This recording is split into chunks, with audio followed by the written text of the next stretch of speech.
嗨，大家好，欢迎来到史人驾到你不知道三国系列，我是主持人叉叉 Y， 我是金老师。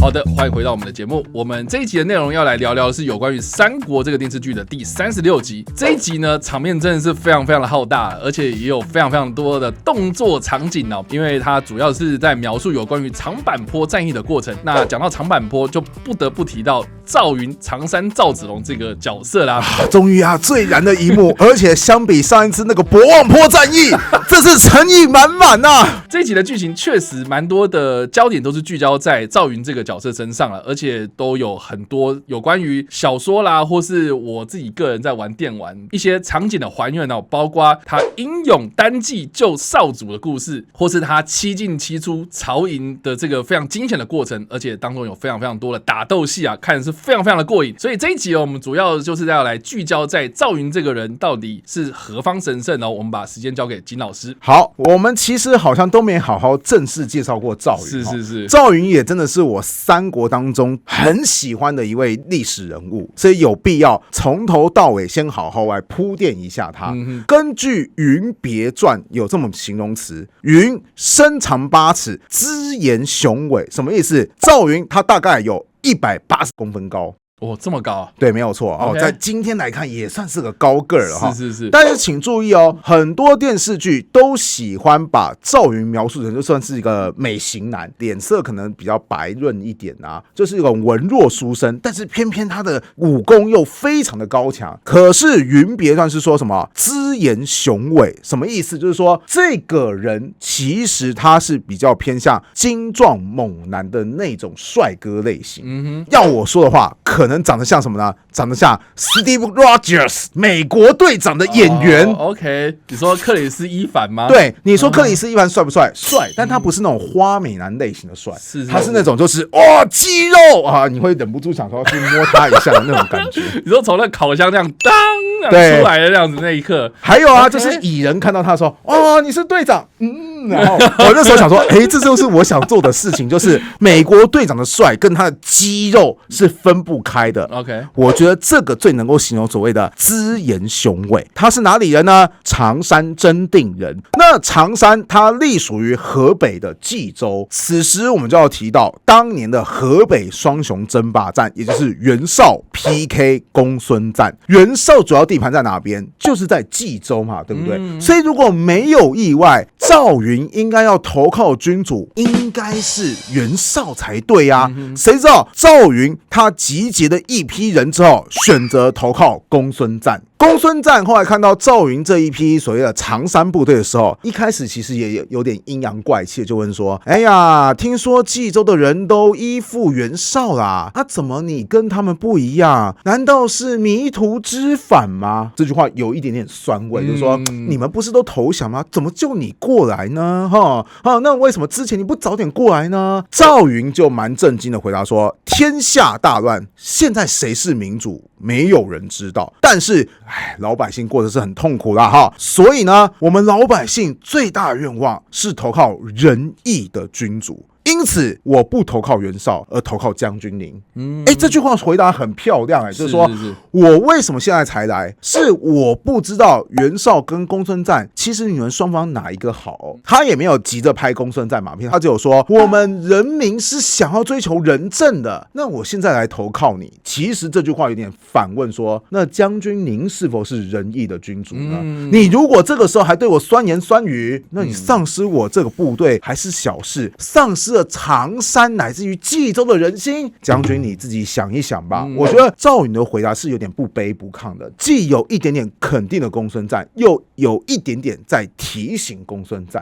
总之啊，赵云从此加入到公孙瓒的麾下。那在之后的日子里，还有一个人也投靠了公孙瓒，谁呢？刘备。后来随着公孙瓒跟袁绍之间的战事逐渐升级，有一次公孙瓒就说：“刘备，你帮我去支援某个地方。”方。那我知道你的军队人数不够多，这样子好了，我派遣赵云辅助你来作战。所以这个时候刘备跟赵云开始有比较多认识的机会，不认识还好，一认识就发现相见恨晚哈，两个人印象非常好，好到什么地步呢？之后赵云突然说：“我哥哥过世了，我必须跟公孙瓒那边请假回去故乡为哥哥奔丧。”那刘备此时就知道说，的确哥哥死了该奔丧，但这只是表面，真实的原因是什么？是赵云其实很想要脱离公孙瓒的麾下。不要忘记，当年赵云之所以投靠公孙瓒，他是说我想找到一个仁义的君主。可是之前的集数我们有讲过，在河北争霸战当中，公孙瓒很多行为是很残暴的，我要脱离公孙瓒的部队我不能助纣为虐了。所以刘备就知道说，回去之后，我还有没有机会见到赵云呢？可能这一别就是永别啊！毕竟这是个乱世，谁能够知道明天跟意外什么时候到来呢？对不对？所以两人话别的时候，刘备还握起赵云的手，这样子说：“舍不得你离开啊！”哇，这关系蛮铁的。对，然后赵云也算是有点热泪盈眶的表示说：“你放心，我终身都不会忘记我们彼此之间的交情。”赵云就这么暂时的离开刘备。那刘备接下来日子就开始南征北战，当然这是说好听呀，说难听也是不断的逃亡、绕跑啊，一直打败仗嘛，对不对？是。打败仗到什么地步呢？后来重夺徐州之后，又被曹操打败，所以刘备只好逃到河北去投靠袁绍。结果就在袁绍的大本营邺城，再度的跟赵云相见了。这么有缘？或许不是有缘，而是赵云听到说，刘备原本他已经离开河北了，是，如今他竟然有机会回来了。这个时候公孙瓒也已经灭亡了嘛，对不对？那我这个时候投靠刘备，不算背叛主人啊，不算违背忠义啊，对不对？何况我本来就很欣赏刘备啊。于是有可能是赵云主动去找到刘备，刘备也觉得激动，说：“天哪，我欣赏的赵云竟然回来了！”两人感情迅速升温。为什么？因为历史有记载，在这段时间，刘备就常常晚上去找赵云睡觉。等一下，这个画面怎么好像听起来有点怪怪的？毕竟历史就这么描述嘛，上面是写说先主与云同床眠卧，两个人真的就睡在一起啊。但是不要忘记啊，这是两个男人之间的友情，就是那种哎呀，晚上聊到好晚啊，舍不得离开啊，今天在我床上这边一起睡啊，睡醒之后怎么样，继续接着聊，大概是这个意思。刘备为什么那么喜欢找人家跟他一起睡觉？好像不晓得孔明也是，是不是？对啊，那个诸葛亮也是啊。我真的很欣赏你，今天来我的房间里面吧，我的床又大又舒服。不如这样吧，你到我家里来，我有很多话要跟你说。我的家里面又大又舒服啊。神经病。总之，两人感情就迅速升温嘛。这段时间，赵云也有为刘备招募士兵。总之啊，两人再度确立了关系，而且这次真的就是很实打实的君臣之间的关系了哈。历史修的几类就来到了刘备又败逃啦，又来到荆州这个地方啦。此时就来到著名的长坂坡环节了。当时的背景是刘备看到曹操率领军队大举南侵，于是率领部队以及老百姓先往襄阳，也就是原本刘表统治荆州的核心撤退。谁知道刘表这个时候已经过世了，继位的刘琮以及其他荆州有利人士决定，我们要投降曹操，因为我们最大的目的就是要保全在荆州的产业嘛。如果拿这些东西跟曹操硬拼，拼不过就算了，说不定还怎么样，人财两失，划不来。所以刘琮就选择了投降。刘备只能在襄阳城下感叹说：“你们怎么可以先投降，不通知我一声？”但也没办法，只好赶快再率领部队往南，想要撤退到江陵这个地方。电视剧此时有演出来哦，曹操就很紧张说：“怎么可以让刘备去到江陵？为什么？因为江陵也是一个非常富饶而且防守很坚固的城市。未来吴国跟魏国在荆州的前线对峙，其实就是江陵城跟襄阳城两城之间的拉锯战。所以刘备如果真的跑到了江陵，掌握了那边的军械、粮草，甚至是人心，哇哦，曹操可能有一半的荆州，就是荆州南部都无法轻易获得了。所以曹操才会很紧张说：“赶快率精锐的5000骑兵连夜去攻攻打刘备。所以其实真实的长坂坡战役，双方军队人数并没有很多。曹操这边是精锐的5000名骑兵，顺带提，这5000名骑兵就是赫赫有名的虎豹骑。所以可见曹操其实要追这个刘备，也算是下了血本。刘备这边呢，人数多的其实是老百姓，就是他从新野啊、襄阳啊那边一路带过来，愿意跟随他的老百姓。但老百姓没有战斗能力嘛，那真正刘备有战斗能力的部队，估计也才几千人而已啦。总之，曹操的部队跟刘备的部队最终就在长坂这个地方发生了冲突。那刘备部队可以算是一冲就散，毕竟曹操这边是精锐部队嘛，对不对？当时情况很混乱，刘备很多的部众都被打散了。顺带一提，我们之前有提到的徐庶的妈妈就是在长坂这个地方被曹操军给抓走了，所以后来徐庶才只能选择投降曹操军，因为他觉得说我不能背弃我妈妈嘛，对不对？另外，刘备的2个女儿也在这场战役当中被抓走了。顺带一提，曹操后来看到刘备的2个女儿，就说：“这个是玄德的女儿啊，那我决定把这2个女儿赐给虎豹骑的首领曹纯，不是自己来。为什么？因为不是人妻嘛。”我就知道你要讲这个。OK， 那所以严格来说，曹操跟刘备是亲家了哦。对啊，刘备其实跟曹氏宗亲会是有关系的哦。OK， 但是这个是人家强迫的吧？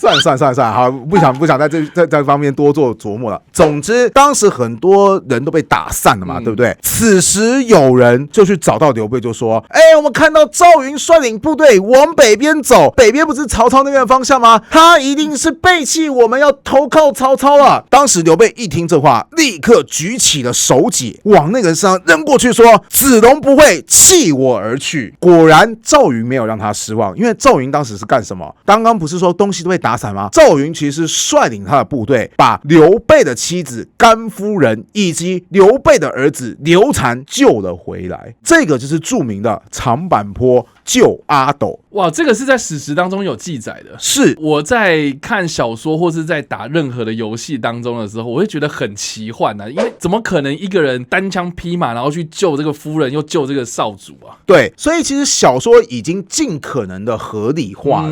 比如说，夫人赶快上马啊！你就想想看，抱着一个婴儿已经够累赘，你后面如果再驮这个女人，怎么可能嘛？对不对？太神了嘛，对不对？这边还必须得尊重历史，所以安排的不是甘夫人，而是糜夫人哈。就是说将军，我已经受伤了，你赶快走，就突然投井自杀了，然后就出现了名场面，就是推倒了一个矮墙嘛。对，然后把那个井给遮住。其实小时候看这段，我真的会觉得很热泪盈眶，想说好感人哦。好，接下来赵云就开始大发神威，开始开无双似的，然后开始割草那个曹军的将领。其实长大之后就会觉得说，曹操的将领们如果真的有心要逮住赵云的话，你去攻击赵云的马不就好了吗？对不对？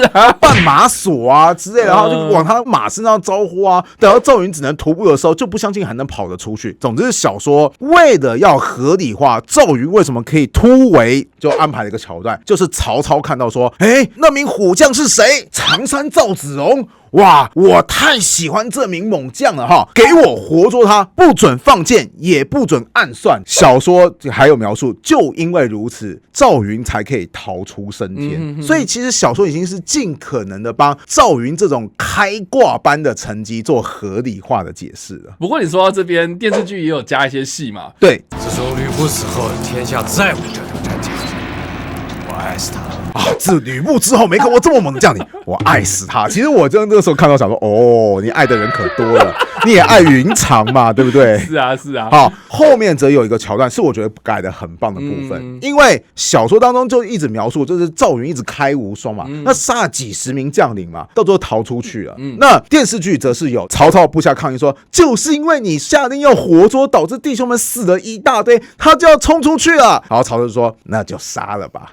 我觉得这反而比较符合真实的人设，就是如果真实的曹操遇到这种事情，他再喜欢一名将领，他也不能什么成本都不顾 all in 下去啊，对不对？你真的就是这个人要逃出升天啊，那当然是弄死你嘛。这名虎将要是回到刘备身边，以后还得了？所以我还蛮喜欢这段改编的。总之，继续说回来，其实历史上赵子龙不是单枪匹马，他是有率领一小批的部队，大概也算是精锐跟随他的精锐骑兵，这合理多了嘛。你不可能一个人开无双嘛。是啊，我就想说，怎么可能一个人干？但是他也因此多救了一名甘夫人，还有刘禅。历史当然没有描述说他有什么七进七出啊，刺死曹军将领啊，砍断曹军大旗啊，这些都没有描述。三国志只有写说云申报弱子及后主也，保护甘夫人及后主母也，皆得免难，就这样没了。不过有一点倒是跟小说符合，就是当时的赵云真的是亲自怀抱阿斗，可见他当时对于刘禅有多么的重视。所以那个百万军中藏阿斗虽然是小说很灌水的表现，但是还原真实历史现场，你就想想看，你要在一群虎豹骑当中救出一个婴儿，救出一个弱女子，这也是个很不容易的事情啊。那这边我还蛮想问，那小说当中有描述说刘备接过阿斗之后，然后重重的把阿斗摔在地上这件事情，在史实当中有发生吗？当然是没有发生的啦。当然啦，很多人就会调侃说，哎，你看，难怪后来阿斗他脑筋有点怪怪的，为什么？因为他被摔到脑摔坏了，对嘛，对吧？然后那个著名的冷淡熊还会玩一些梗，就是说什么刘备就会说，奇怪，为什么我的名字喊出去的时候，就只有曹操的儿子曹冲很害怕，曹操的部下都不害怕我呢？然后他的二弟关云长就说，大概只有曹冲是孩子会被你摔，其他人都已经不是孩子，不害怕你摔。就是说刘备他就只有对小孩子具有战斗能力而已。后来还有一句话嘛，刘备的天下哭来的嘛，对不对？刘备摔阿斗收买人心嘛，这些其实都是小说的创作。当然啦，事后大家都是用很揶揄的角度去看这一段小说创作，但是其实当时真的是让我觉得有一点感人，就是刘备看重兄弟情谊这件事情。因为刘备原本设定就是桃园三结义嘛，那赵云后来的设定有点像是隐藏的结拜兄弟，他正是结拜兄弟，甚至是连自己的亲儿子都没有那么的看重，那种就是纯粹的情谊。其实对于小时候的我，还是蛮受到感动的。好，那故事讲到这边呢，我们还是聚焦回来有关于长坂坡战役啊。那我就还蛮好奇，在史实当中，这场战役到底是怎么收尾的呢？好，这场战役刘备大败。当时有一句话描述说，刘备就跟赵云、诸葛亮等人骑马，只有大概10几个人才得以离开战场。很惨呢。对啊，像是徐庶老妈就弄丢啦，所以到最后徐庶即便也跟着刘备离开，后来还是只能选择去追随曹操。但是幸好还是有逃出升天，毕竟刘备最厉害的本事就是逃跑嘛，对不对？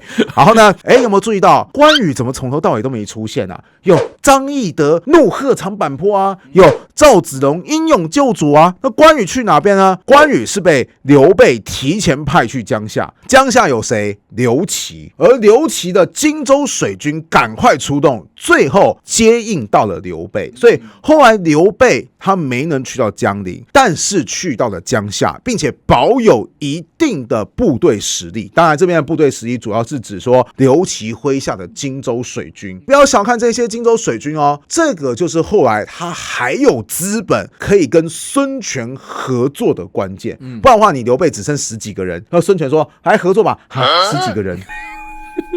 你谈什么谈啊？对啊，你那个我们哪是同盟关系啊？你收编成为我手下好不好？对，所以长坂坡战役的结尾，刘备虽然大败，但是随着他逃出升天，曹操最担心的事情后来果然发生，就是刘备这个家伙，你一旦放松对他的掌控，他未来会为你惹出多大的麻烦，那是你想也想不到的事情啊。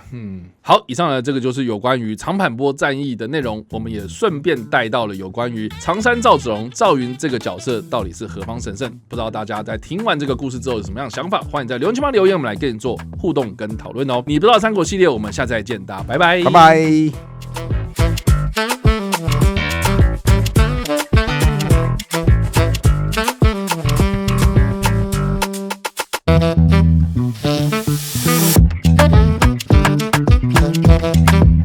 Thank you.